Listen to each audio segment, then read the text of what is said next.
High Parvez, welcome back to Bangladesh dear. Thank you. এটা তোদের ভাবি, পরিচয় হ। Hi baby. হ্যালো।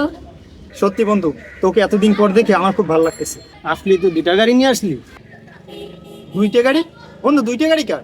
হ্যাঁ, দুইটা গাড়ি আনছি। মেরুন কালারটা আমার, আর এটা তোর ভাবির। ও আচ্ছা। পারভেজ, তুই তো ফ্রান্সে চলে যাবি, গেলে আমাকে ভুলে যাবি না তো? আরে না, কি কস?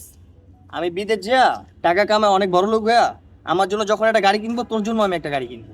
সত্যি বন্ধু, তুই আমার জন্য গাড়ি কিনবি? আর শোন, গাড়ি কিনলে আমার জন্য মেরুন কালার একটা গাড়ি কিনবি। আরে বেটা, এখন তুই গাড়ি কিনলামই না, তুই কালার নিয়ে বাসাবাসি শুরু করছো।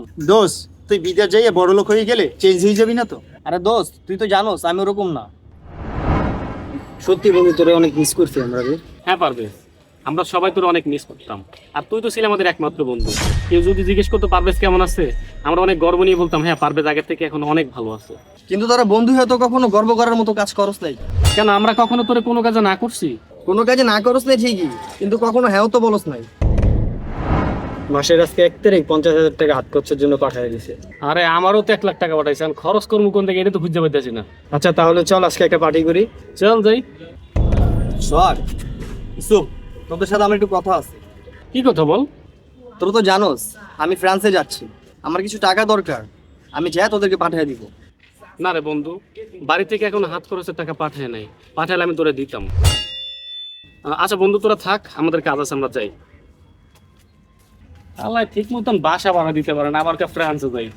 আমার মতন টেয়াদার লইলে দিব করতে গিয়া। তোদের দুজনের কাছে কখনো টাকার অভাব ছিল না, কিন্তু আমি যখন চাইছি তখনই তোদের কাছে নাই। আর দেওয়া তো দূরের কথা, একটাবার জিজ্ঞেস করতে পারতি আমাকে আমার কত টাকা দরকার। তোরা জিজ্ঞেসও করছ না কেন জানোস? কারণ তোদের দেওয়ার ইচ্ছা ছিল না।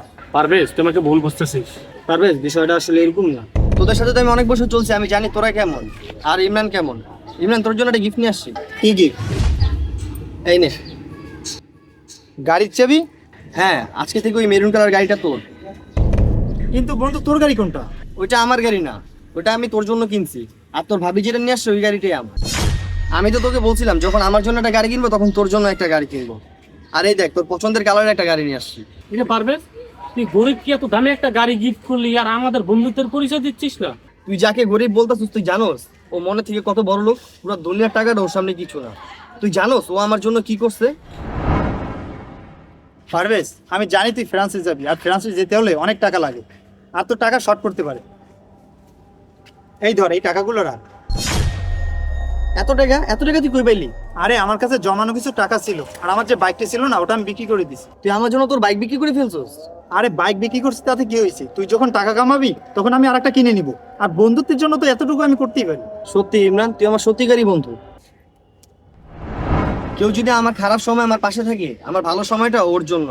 আর আমার জন্য যে 1% করে তার জন্য আমি 100% করার জন্য রেডি থাকি। এটা আমার বন্ধুত্ব করার স্বভাব, আর আমার বন্ধুত্ব শুধুমাত্র ইমরানের জন্য। পারভেজ, আমি ভাবছিলাম তুই বিদেশ যেয়ে চেঞ্জ হয়ে যাবি। কি বলস? তোর জন্য তো আমি কখনো চেঞ্জ হবো না। থ্যাংক ইউ বন্ধু, বন্ধু হলে তোর মতনই হওয়া উচিত। আর চল, খুশি হওয়া লাগবে না, সামনে যাই আমরা।